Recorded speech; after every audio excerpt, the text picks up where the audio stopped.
Indulgência, pelo Espírito Emmanuel, psicografado por Chico Xavier. Prefácio. Amigo leitor, a indulgência é a outra face da caridade. Vejamos. Emmanuel, Uberaba, 20 de janeiro de 1989. Leitura 1.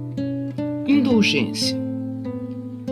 Concedeu-te o Senhor o berço em que nasceste, o ar em que respiras, o lar que te abençoa, o sol que te ilumina, o corpo em que estagias, o passo equilibrado, a escola que te auxilia, a lição que te acolhe, o amigo que te ampara, o pão que te alimenta, a fonte que te acalma, a ação que te renova, a fé que te sustenta, o afeto que te nutre, a flor que te consola, a estrela que te inspira, a ideia e o sentimento, a bondade e a alegria,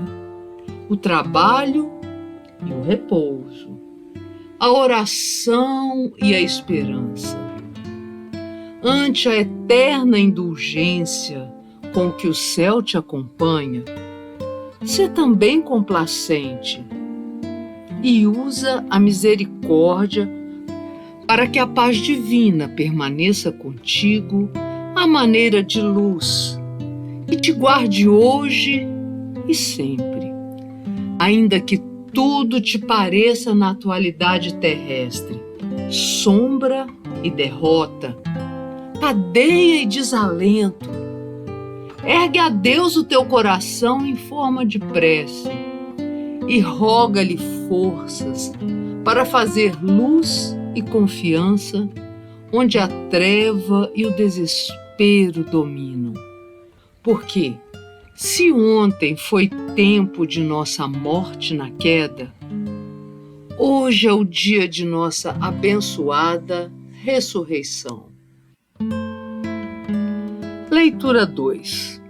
Recapitulação. Cada dia na terra, a vida se te recomeça no coração. Cada nascer do sol é nova luz para que aí nos desfaçamos da sombra que ainda nos obscurece o espírito. E, se nos círculos da evolução em que ainda te agitas, a claridade matinal é como que um convite sempre renovado para as obras do bem.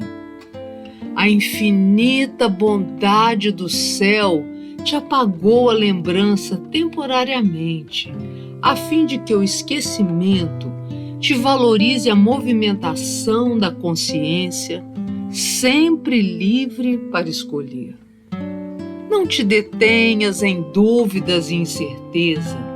Vale-te do dia para a sementeira do bem. Cada pessoa que te busca é alguém que regressa de longe para auxiliar-te na edificação da felicidade ou para auxiliar-te no aprimoramento interior que necessitas desenvolver. Cada problema que te preocupa é serviço que deixaste à distância, sem solução, retornando-te à esfera de trabalho para o aclaramento do raciocínio ou para a melhoria do coração. Cada sofrimento é uma sombra que estendeste no passado e que volta ao presente a fim de que a transforme em luz. Cada aflição que te requisita a alma é espinheiro que cultivaste no pretérito a reaproximar-se de ti para que convertas os acúlios, os espinhos antigos, em flores de amor para a imortalidade. vale-te das bênçãos do ouvido, do esquecimento temporário e dos valores potenciais de cada dia, trabalhando em favor da própria elevação, porque, mais tarde, a memória ser-te-á restaurada no santuário interno e abençoarás a dor e a luta de agora por preciosos recursos de reajuste, concórdia e sublimação. Leitura 3. O valor da fé. Discutirás em nome da fé. Contudo, quase sempre, ao fim de preciosos duelos verbais, não terá atirado ao caminho dos semelhantes, senão a labareda da violência ou o veneno do despeito e do ódio. Combaterás por ela, mobilizando armas e tribunais terrestres. No entanto, ao término da luta, muitas vezes não recolhe senão as brasas do desespero e o fel da desilusão. É fácil ser-nos-á sempre criticar em seu nome, desaprovar ou ferir, pretendendo exaltá-la, e perturbar e destruir na suposição de favorecer-lhe o desenvolvimento e a ascensão. Porque todos somos capazes da atitude obstinada ou da palavra contundente para consolidar-lhe os princípios segundo o nosso modo personalista de ser. Entretanto, Jesus ensinou-nos a cultivar o verdadeiro tipo de fé suscetível de erguer-nos da sombra para a luz. Ele, que mantinha inalterável comunhão com o Pai Celeste, jamais guerreou em seu nome a pretexto de advogar-lhe a soberania. Em nome da fé, entregou-se incansável ao serviço de amparo às necessidades humanas, antes de veicular-lhes os avisos e ensinamentos. Consagrando-a, passou no mundo auxiliando e amando, servindo e perdoando infinitamente, sem mesmo recorrer a qualquer proteção legal da justiça, quando escarnecido na prisão injusta e dilacerado na cruz do crime. É que o Mestre, em silêncio, revelou-nos sublime que a coragem real da fé será sempre aquela que plasma no exemplo vivo do trabalho e abnegação, humildade e renúncia, a mensagem fundamental de sua irresistível lição. Leitura 4. Reencarnação. Sem a chave da reencarnação, a vida inteira reduzir-se-ia a escuro labirinto. De existência a existência no mundo, nossa individualidade imperecível sofre o desgaste da imperfeição, assim como o aprendiz de curso a curso na escola perde o fardo da ignorância. Compreendendo semelhante verdade, saibamos valorizar o tempo no espaço terrestre, realizando integral aproveitamento da oportunidade que o Senhor nos concede entre as criaturas, acumulando em nós as riquezas do conhecimento superior e os tesouros da sublimação pelo aprimoramento de nossas qualidades morais. Lembremos que nunca iludiremos a vigilância da lei. Na Terra, a organização judiciária corrige tão somente os erros espetaculares expressos nos crimes ou nos desregramentos que compelem aos missionários da ordem a drásticas atitudes, segregando a delinquência na penitenciária ou no hospital. Derradeiros limites do desequilíbrio a que se acolhem os trânsfugas sociais. Todavia, é imperioso reconhecer que todas as nossas falhas são registradas em nós mesmos, constrangendo a justiça eterna a providências de reajuste em nosso favor no Instituto Universal da Reencarnação, que dispõe de infinitos recursos para o trabalho regenerativo. De mil modos, ilaqueamos, isto é, enganamos, iludimos no corpo físico a atenção dos juízes humanos nos delitos ocultos, exercitando a perversidade com inteligência e oprimindo os outros com suposta humildade, ferindo o próximo com virtudes fictícias, estragando o equipamento corpóreo sem qualquer consideração para com os empréstimos divinos e, sobretudo, explorando os irmãos na luta com manifesto abuso de nossos poderes intelectuais. No entanto, por isso mesmo também, renascemos sobre doloroso regime de sanções, dilacerados por nós mesmos nas possibilidades que outrora desfrutávamos e passam a sofrer frustrações aflitivas. Moléstias do corpo e impedimentos do sangue, mutilações e defeitos, inquietações e deformidades, fobias complexas e deficiências inúmeras constituem os pontos de corrigenda de nosso passado que hoje nos restauram à frente do futuro. Cultivemos, deste modo, o coração nobre no vaso da consciência reta, para que a planta de nossa vida se levante para o hálito de Deus, porquanto basta a boa vontade na sementeira do amor que o Mestre nos legou, para que a multidão dos nossos débitos seja coberta e esquecida pela divina misericórdia, possibilitando o soerguimento de nosso espírito, até agora, arrojado ao lodo de velhos compromissos com a sombra, na subida vitoriosa para a luz imortal. Enquanto alimentamos o mal em nossos pensamentos, palavras e ações, estamos sob os choques do retorno das nossas próprias criações dentro da vida. Leitura 5. Proteção. No limiar da experiência física, a consciência responsável roga à providência divina a proteção real de que necessita, com vistas à própria redenção nos planos da luz eterna.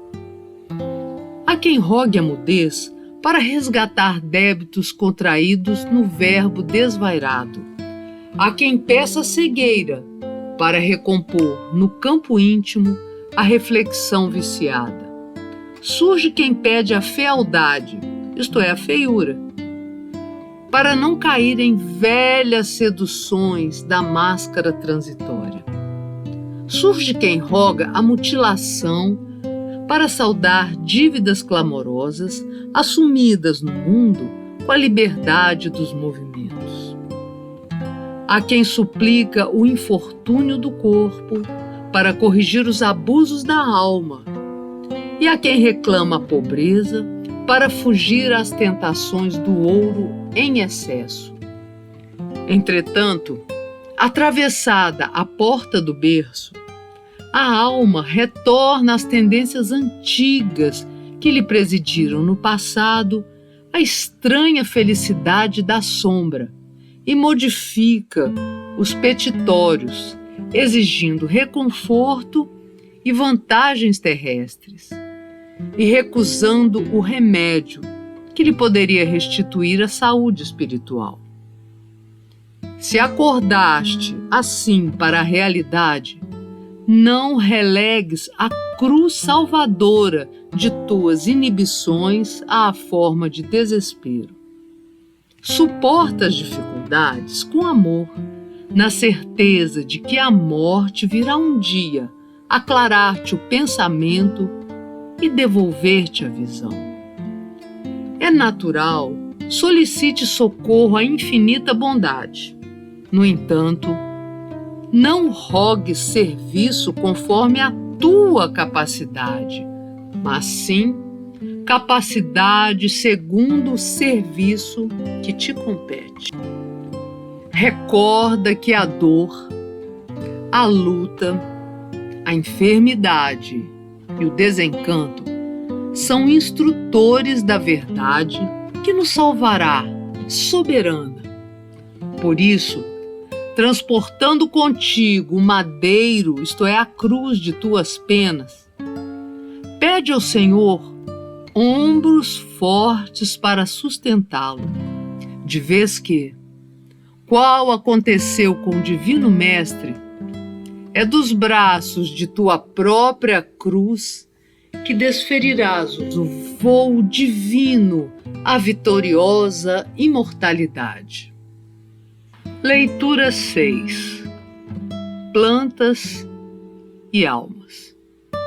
As almas, no fundo, são semelhantes às plantas no campo imenso da vida. Repara, desse modo, o que produzes. Corações isolados na sensibilidade egoística, receando dissabores no relacionamento com o próximo, parecem cardos, isto é, uma espécie de cactos, amargosos na terra seca. Verbos, isto é, palavras, maledicentes, que encontram motivo para a crítica destruidora nos menores acontecimentos de cada dia, simbolizam a urtiga brava, sempre disposta a ferir. Inteligências ruidosas na reiterada exposição de nobres ideais que nunca realizam, lembram arbustos ricos de folhagem, que jamais se confiam à frutescência. Companheiros ociosos e entediados da luta humana, em fuga das elevadas obrigações que o mundo lhes assinala, oferecem pontos de contato com o cipó absorvente que, enlaçando a outras plantas, lhes suga a vitalidade e lhes furta a existência. Almas em sofrimento constante que sabem cultivar a fé e a esperança, ofertando a quem passa os melhores testemunhos de amor e coragem, são as roseiras abençoadas, produzindo flores de paz e alegria sobre os espinheiros terrestres. Espíritos generosos e amigos que buscam a intimidade com a luz da compreensão e do serviço, apresentam similaridade com as copas opulentas, sempre habilitadas a socorrer quem lhe procura o regaço acolhedor, com a sombra refrigerante ou com o fruto nutriente. Irmãos prestimosos parecem valiosas plantas medicinais, cuja essência consegue curar inquietações e feridas. Espíritos benevolentes e sábios, no apoio incessante à humanidade, surgem por troncos veneráveis, de que o homem retira madeira de lei para o lar que lhe serve de berço e templo, escola e moradia. Observa o que fazes. Por tuas demonstrações e exemplos, no recanto em que o Senhor te situou, o mundo conhecer-te-á de perto e abençoará ou corrigirá a tua vida. Leitura 7. Perdão e vida. Perdão é requisito essencial no erguimento da libertação e da paz. Habituamo-nos a pensar que Jesus nos teria impulsionado a desculpar 70 vezes, 7 vezes, unicamente nos casos de ofensa à dignidade pessoal ou nas ocorrências de delito culposo. Entretanto, o apelo do Evangelho nos alcança em áreas muito mais extensas da vida. Se somarmos as inquietações e sofrimentos que infligimos a nós mesmos por não perdoarmos aos entes amados pelo fato de não serem eles as pessoas que imaginávamos ou desejávamos fossem, surpreenderemos conosco volumosa carga de ressentimento que nada mais é senão peso morto a impelir-nos para o fogo inútil do desespero. Isso ocorre em todas as posições da vida. Esquecemo-nos de que nenhum ser existe imobilizado, que todos experimentamos alterações no curso do tempo e não relevamos facilmente os amigos que se modificaram, sem refletir que também nós estamos a modificar-nos diante deles. Casamento, companheirismo, equipe, agrupamento e sociedade são instituições nas quais é forçoso que o verbo amar seja conjugado todos os dias. Na Terra, esposamos alguém e verificamos, muitas vezes, que esse alguém não é a criatura que aguardávamos. Entregamo-nos a determinados amigos e observamos que não correspondem ao retrato espiritual que fazíamos deles. Ou abraçamos parentes e colegas para a execução de certos empreendimentos e notamos, por fim, que não se harmonizam com nossos planos de trabalho e passamos a sofrer pela incapacidade de tolerar as condições e realidades que lhes são próprias. Reflitamos, no entanto, que os outros se alteram à nossa frente, quase sempre na medida em que nos alteramos para com eles. Necessário compreender que, se todos somos capazes de auxiliar alguém, ninguém pode mudar ninguém através de atitudes compulsórias, porquanto cada criatura é uma criação original do Criador. Aceitemos quantos convivam conosco, tais quais são, reconhecendo que, para manter a bênção do amor entre nós, não nos compete exigir a sublimação alheia, e sim trabalhar incessantemente e quanto nos seja possível pela própria sublimação. Leitura 8. Propaganda. Aprendamos a ensinar a própria fé nas páginas vivas da natureza humana. Há diversos modos de exaltá-la. Na música da esperança para os corações desalentados e abatidos. Na bênção da alegria e segurança, na alma das criancinhas relegadas ao abandono. Na dissertação viva de reconforto e consolação nos gestos de compreensão e bondade para com os irmãos desamparados e tristes. Na melodia da paz, nas expressões de fraternidade e carinho para com os doentes. No celeiro de graças que venhamos a entesourar na vida em comum com familiares e amigos. Na plantação de confiança renovadora, através da correção de nosso próprio comportamento diante de quantos nos seguem e observam os passos. Grande é a lição de nossa consoladora doutrina, por intermédio da palavra falada ou escrita. Entretanto, aqueles que puderem e quiserem fazer, além dela, a propaganda viva das próprias convicções, nas bases do entendimento e do amor, estarão realizando na terra, com Jesus, a verdadeira construção do reino de Deus. Recorda que a dor, a luta, a enfermidade e o desencanto são instrutores da verdade que nos salvará soberana. E por isso, transportando contigo o madeiro, a cruz de tuas penas, pede ao Senhor ombros fortes para sustentá-lo, de vez que, qual aconteceu com o Divino Mestre, é dos braços de tua própria cruz que desferirás o voo divino à vitoriosa imortalidade. Leitura 9. Fatalidade.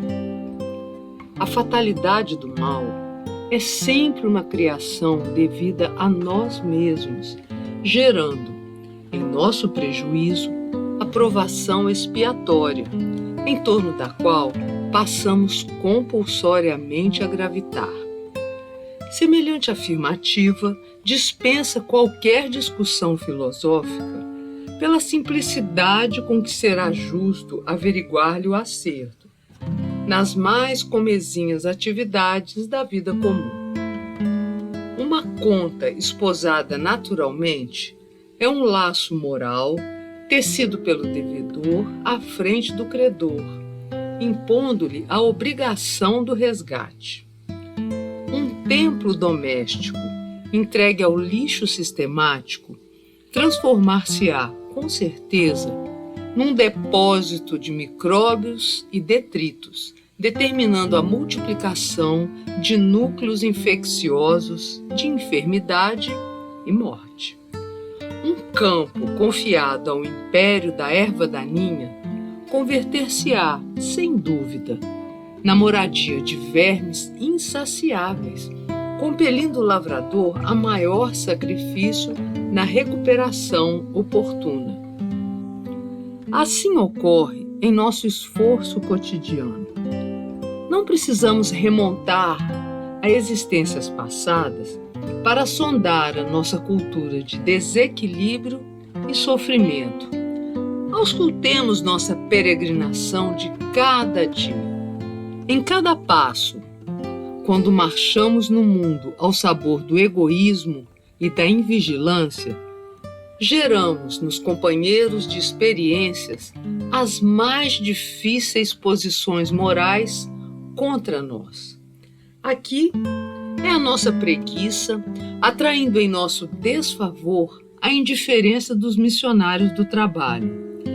Ali é a nossa palavra agressiva ou impensada, coagulando a aversão e o temor ao redor de nossa presença.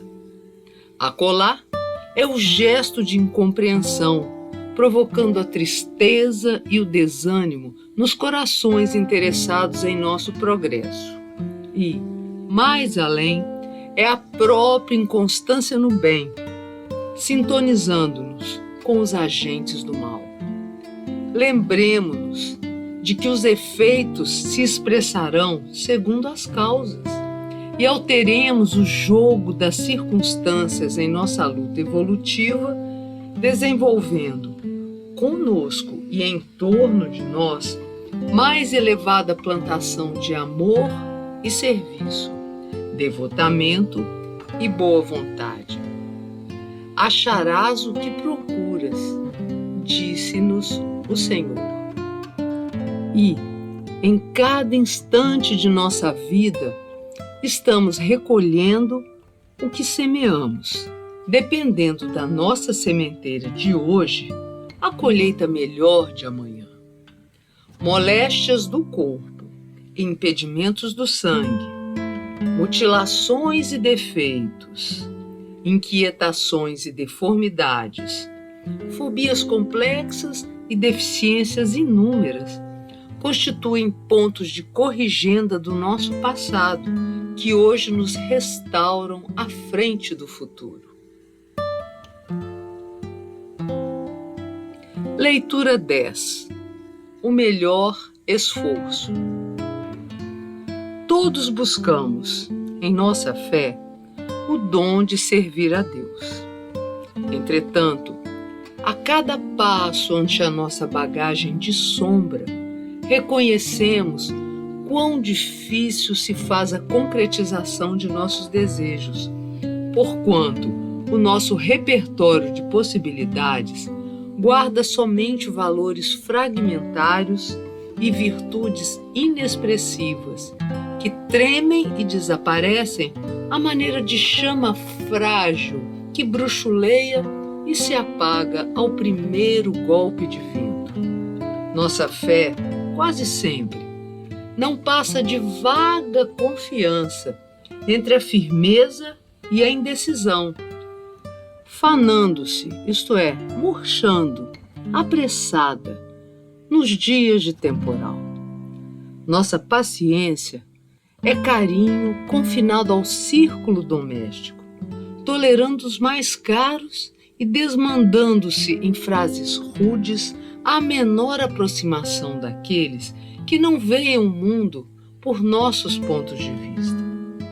Nossa boa vontade é um jardim de exclusivismo, incensando aqueles que nos merecem estima e reconhecimento, metamorfoseando-se à frente dos que não se sintonizam conosco em deplorável espinheiro de queixas e acusações.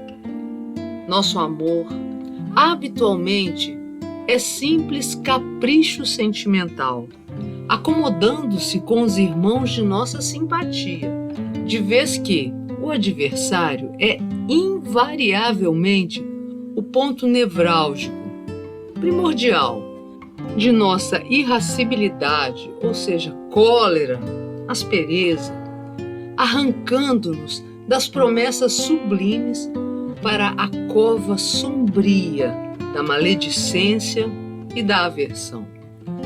Nunca sabemos se a nossa humildade vive emoldurada no orgulho e nunca podemos precisar até que ponto caminha a nossa caridade sem o travão do egoísmo.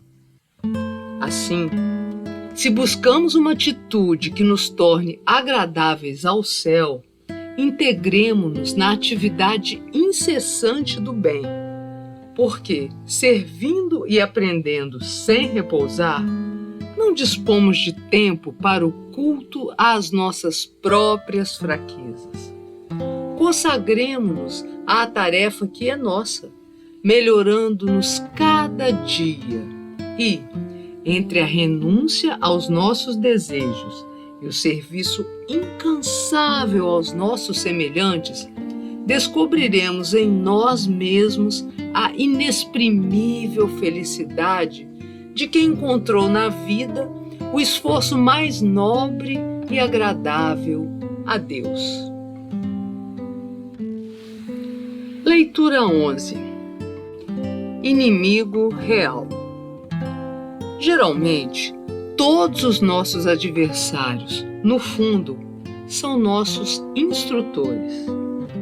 A maneira de martelo que, tangendo a pedra, acaba aperfeiçoando-lhe os contornos ou salientando-lhe a beleza, aquele que se coloca em oposição à nossa maneira de crer, sentir ou pensar, frequentemente é fator de estímulo à elevação de nossos dotes pessoais.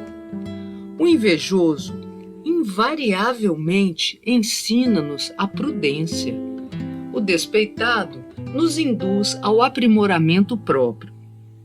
O caluniador nos auxilia a marchar no caminho reto.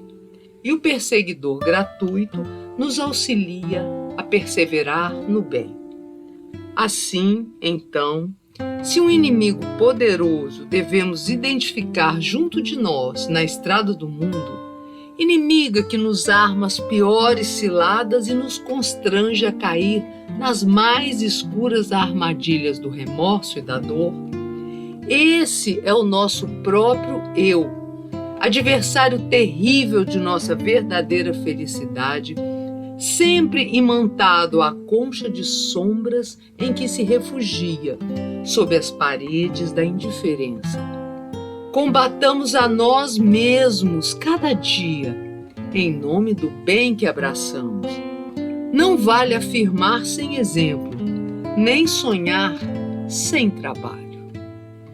Adquirir conhecimentos superiores para adorá-los com o incenso de nosso personalismo é transformar a vida em êxtase delituoso.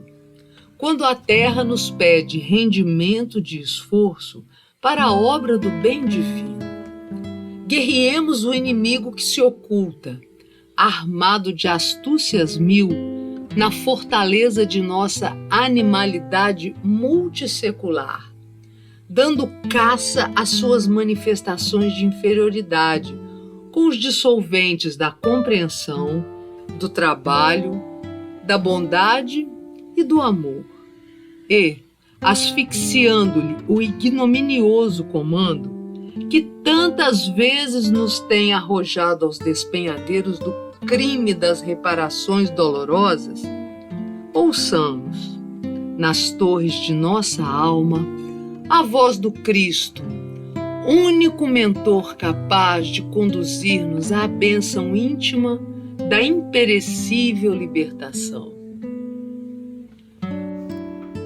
Leitura 12. Jugo mental. Repara, enquanto é cedo, o jugo, isto é, a influência mental a que te prendes. Gravitando em torno da sociedade terrestre, encontramos milhões de criaturas desencarnadas nos mais dolorosos tipos de escravidão, juguladas pelas teias comburentes da angústia e da crueldade, no cárcere da ignorância de que fizeram no mundo a própria razão de ser. No corpo físico, engodavam-se, ou seja, enganavam-se. Na superfície do reconforto, na esfera espiritual, acordam na verdade profunda que lhes solicitava exame e entendimento. Sacerdotes que se iludiam na superestimação dos próprios valores despertam retardados e infelizes, buscando alçar o nível da caridade à sistemática adoração em que se encravaram desprevenidos. Médicos que obscureciam a mente com a visão do lucro fácil em detrimento da saúde dos semelhantes, reencontram-se em desespero, disputando a felicidade de servir para reaprenderem o apostolado da cura. Juízes que ensombraram as próprias ideias no mercado das consciências ressurgem adentro de si mesmos, entre remorsos e lágrimas, procurando o caminho de retorno à verdadeira justiça. Pais humanos que mentiram à própria alma, acalentando nos filhos o devotamento à facilidade e ao dinheiro, retomam-se na realidade amargosa, regressando ao lar de que foram espiritualmente alijados, afastados pela ingratidão ou pela censura, tentando reconduzir os próprios rebentos à bênção do trabalho honesto, em supremo esforço de redenção da família.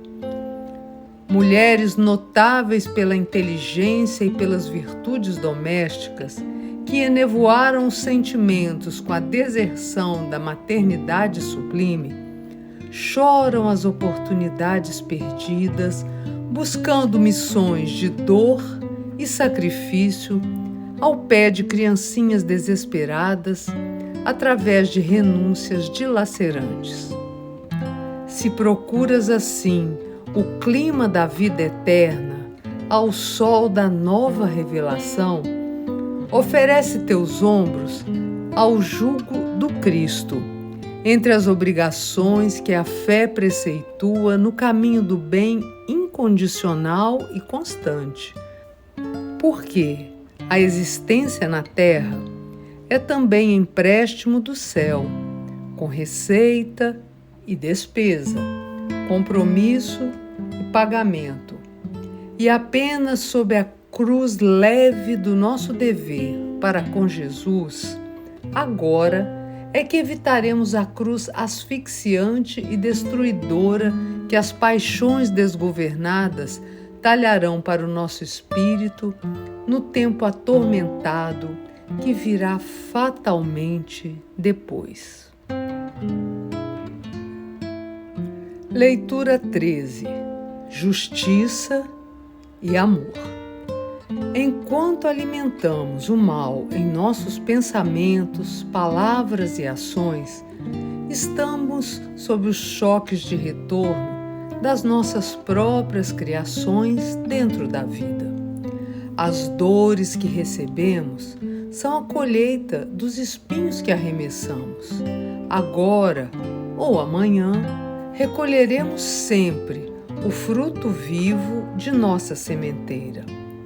Há plantas que nascem para o serviço de um dia, quais os legumes que aparecem para o serviço da mesa, enquanto outras surgem para obras importantes do tempo, quais as grandes árvores nutridas pelos séculos, destinadas à solução de nossos problemas de moradia.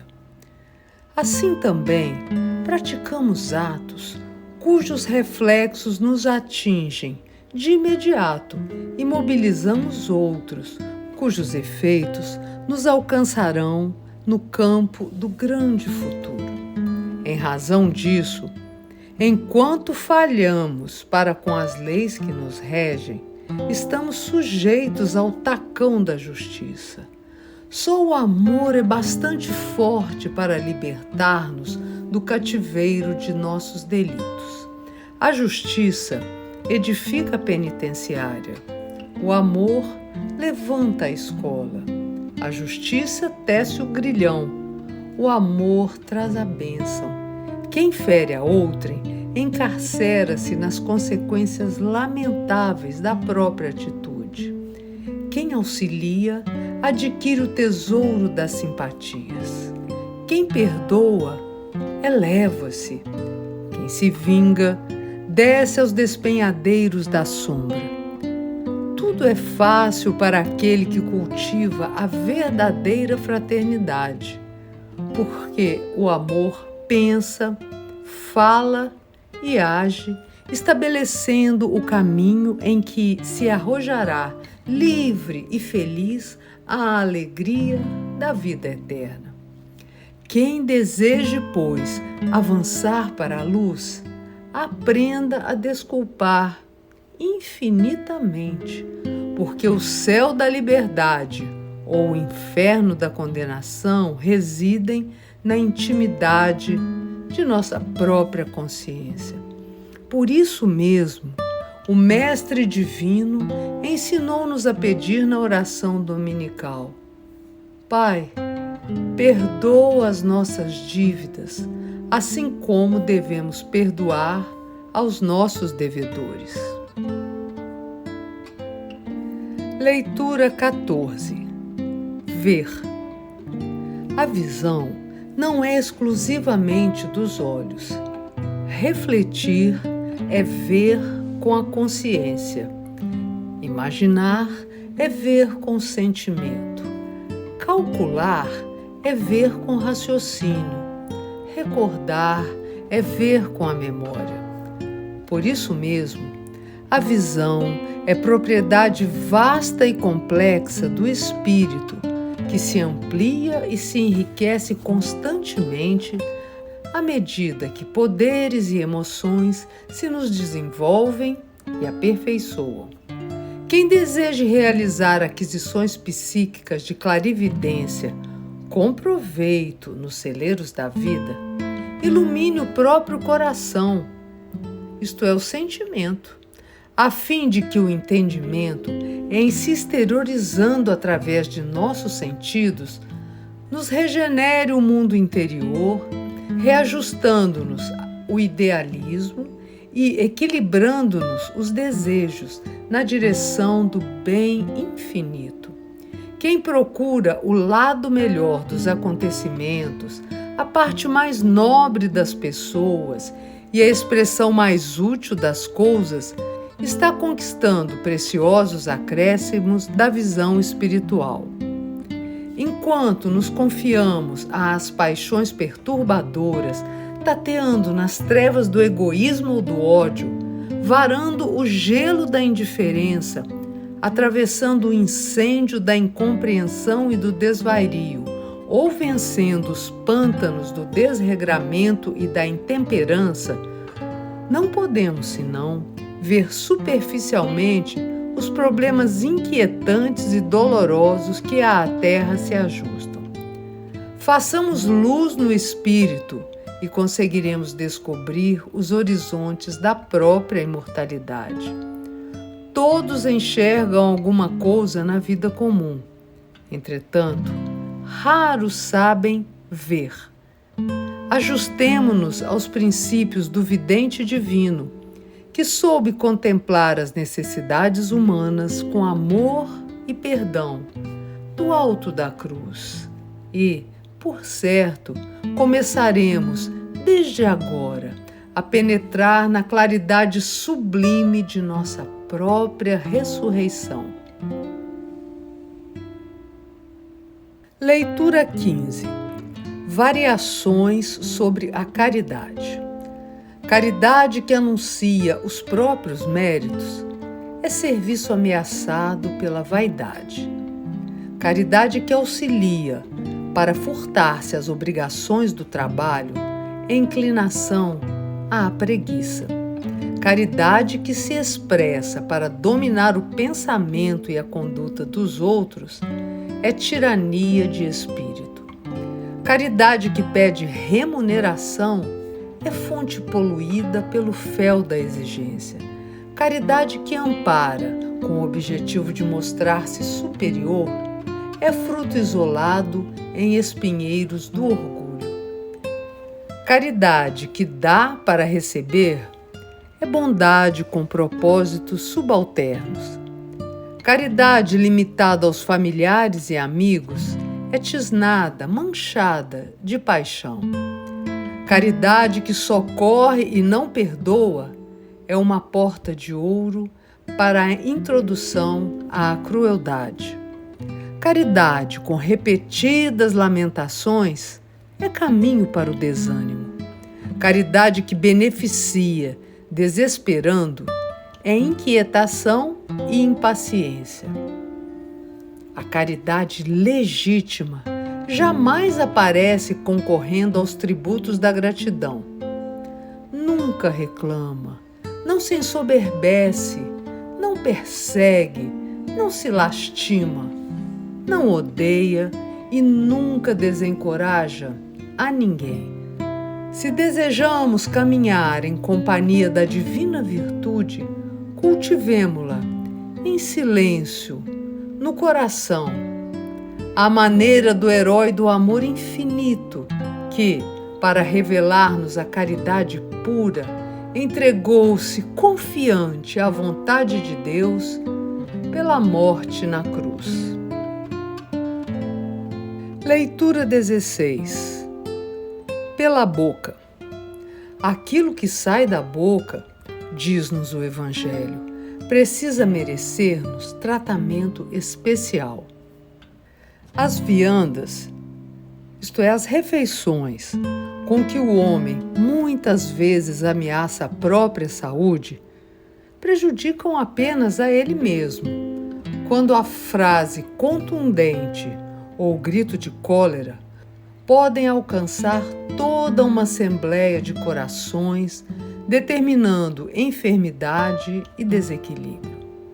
É pela boca que vazamos da alma desprevenida os tóxicos da maledicência, e é ainda por ela que arrojamos de nosso desespero os espinhos da discórdia, que levantam trincheiras sombrias entre irmãos chamados por Jesus à sementeira do amor. É da boca que saltam de nosso sentimento mal conduzido as serpentes invisíveis da calúnia, envenenando a vida por onde passam. E é ainda por intermédio dela que operamos o exame insensato das consciências alheias, apressando julgamentos da esfera exclusiva daquele justo juiz que preferiu a morte na cruz para não condenar-nos em toda a extensão de nossas fraquezas. Mas também é pela boca que exteriorizamos ternura e compreensão, que restauram e fortalecem. E é ainda por ela que externamos a fraternidade que nos imanta uns aos outros à frente da lei. É pela boca que aprendemos a auxiliar aos nossos semelhantes. E é ainda por ela que clamamos para o céu, suplicando socorro e misericórdia. Vejamos, assim, o que fazemos da palavra, para que a palavra não nos destrua. Mobilizemos nossos valores verbalísticos na exaltação do bem, com esquecimento de todo o mal. A língua revela o conteúdo do coração. Saibamos, então, modular nossa voz na bênção da serenidade e elevar nossa frase sobre o pedestal do amor, que nos cabe estender ao próximo. Caridade que não sabe começar pela boca, dificilmente se expressará com segurança através das mãos. Entronizemos o verbo, isto é, a palavra, respeitoso e digno em nosso campo íntimo, e estruturemos nossa frase no santo estímulo ao melhor que possuímos, para que possamos receber dos outros o melhor que possuem, e estaremos com Jesus, construindo pela nossa conversação os sólidos alicerces de nossa alegria e de nossa paz. Vale-te das bênçãos do ouvido, isto é, do esquecimento temporário, e dos valores potenciais de cada dia, trabalhando em favor da própria elevação.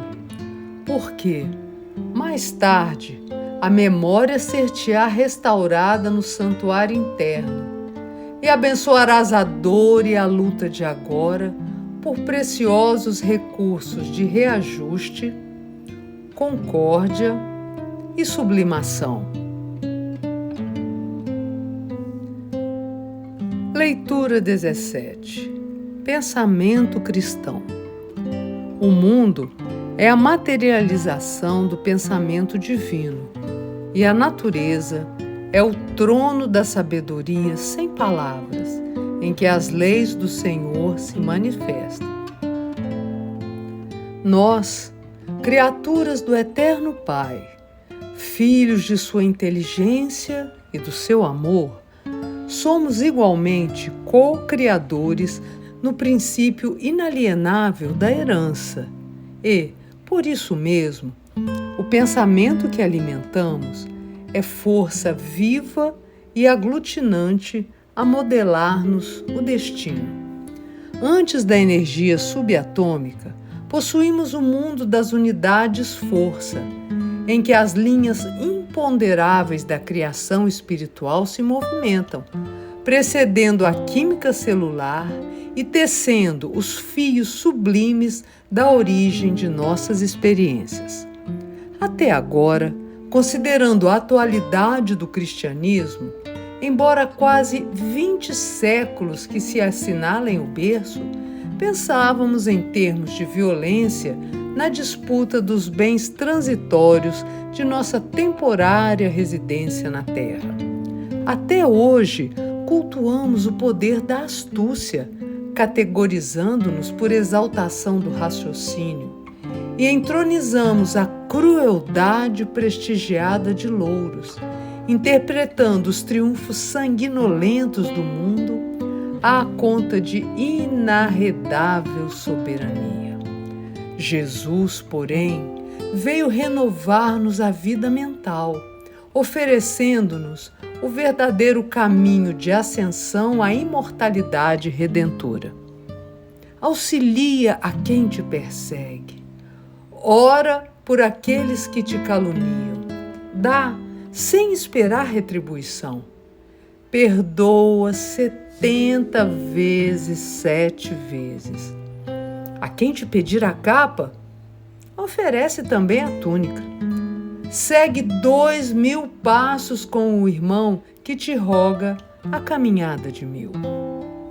A mensagem do Evangelho não é apenas o alicerce da religião universal do amor, mas também a base da ciência e da filosofia, suscetíveis de realizar-nos o soerguimento às esferas superiores. Se procuras a luz para que te afastes da sombra, levanta-te do vale em que as ideias se te cristalizam no círculo vicioso das concepções retardadas que nos encarceram as almas nas grades de perigosas ilusões. Façamos de nossa indagação cultural serviço incessante no bem. Conduzamos o experimento científico nascendo do aperfeiçoamento que nos cabe atingir e, elegendo no pensamento do Cristo o centro de nossa vida interior, estejamos convencidos de que construiremos adequado caminho no espaço e no tempo para alcançarmos, enfim, a alegria imperecível a que o Senhor nos destina em plena imortalidade. Leitura 18. Hoje é o dia.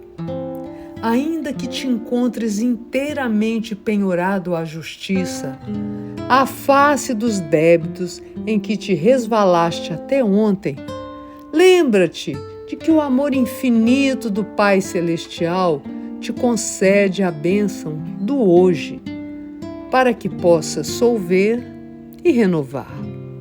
O penitenciário, na grade que o exclui do convívio doméstico, pode, por seu comportamento, gerar a compaixão e a simpatia daqueles que o observam, caminhando com mais segurança no retorno à própria libertação.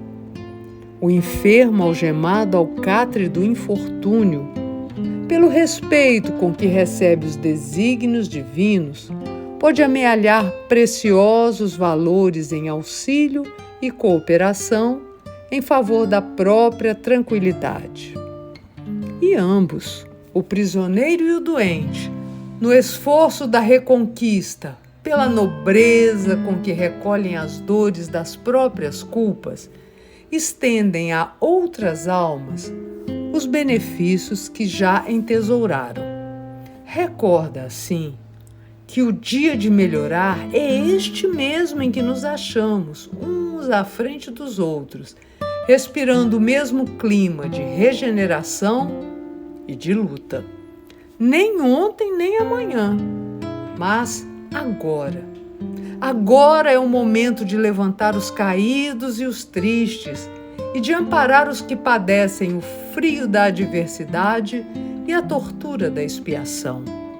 Agora é o instante de revelar paciência com os que se tresmalharam no erro, de cultivar humildade à frente do orgulho e devotamento fraternal diante da insensatez.